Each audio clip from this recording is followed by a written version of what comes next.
हजुरहरूको फ्यामिलीहरूमा सबैले भन्नुहोस् है त कमला देवाको अहिले कति वर्ष भयो 2 वर्ष भएको है उहाँ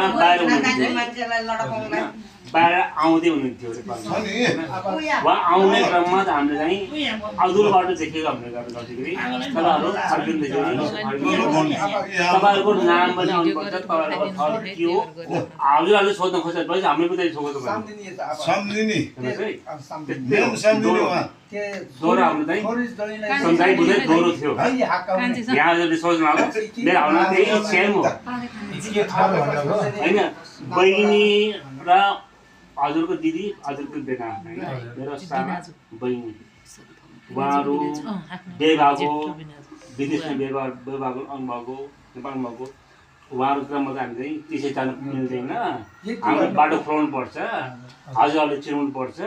भोलि हजुरहरूले त्यही हाम्रो चाहिँ के प्रुफ माग्नुभयो भने के चाहिँ गर्नुभयो होला कुन थरमा जानुभएको थियो होला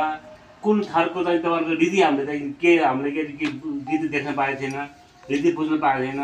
कस्तो रीति थियो उताको नगरको हाम्रो रीति के थियो हामीले त्यो पनि बुझ्नु पाएन त्यस्तो गुनासोहरूको लागि हामीले तपाईँहरूले यही वस्तुले गर्न खोजेको हजुरहरूलाई होइन वास्तविकमा अघि हजुर जस्तै भन्नुभयो कि बहिनीले दिदीले यसो धोका देला यस्तो हुँदैन बेराले धोका देला यस्तो हुँदैन भने यस्तो तपाईँको यो सही हो सबै कुराले विषय तपाईँ राम्रो हुन्छ हामी पनि सम्झाउँछ उहाँहरूलाई बहिनी सालै हामी पनि प्रश्न छौँ हजुर जस्तै हामी सम्झाउँछौँ तर मेरो बहिनी हजुर दिदी अनाथ नसक्नुहोस् मेरै गाउँमा मेरै साला हो मेरो बहिनी हो होइन म छु नि त केही भयो भनेदेखि म छु नि त उहाँले के गर्नुपर्छ ससुरले के सम्झाउनुपर्छ बहिनीले के गर्नुपर्छ म पनि छु तपाईँको अधिकार मैले पनि बोकेको भइसकेको छु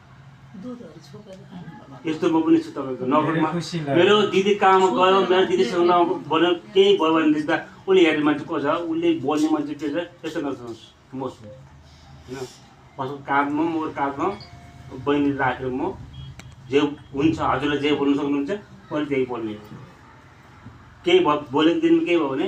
बहिनी उही सम्हाल्ने हो बहिनी सम्झाइरह हुन्छ कि साह्रै सम्झाइरह हुन्छ कि ससुराले सम्झाइरह हुन्छ कि उहाँहरूको के भन्छ उहाँहरूको घरको एउटा होइन कुनै सानो कुरा भयो भने के विवाद भयो भने गएर सम्झाउने काम मेरो हुन्छ यस्तै हो अब शान्ति राम्रो होस् है बाँकी हजुरहरूको केही गुनासो छ राख्नु भएको छ भने पुरै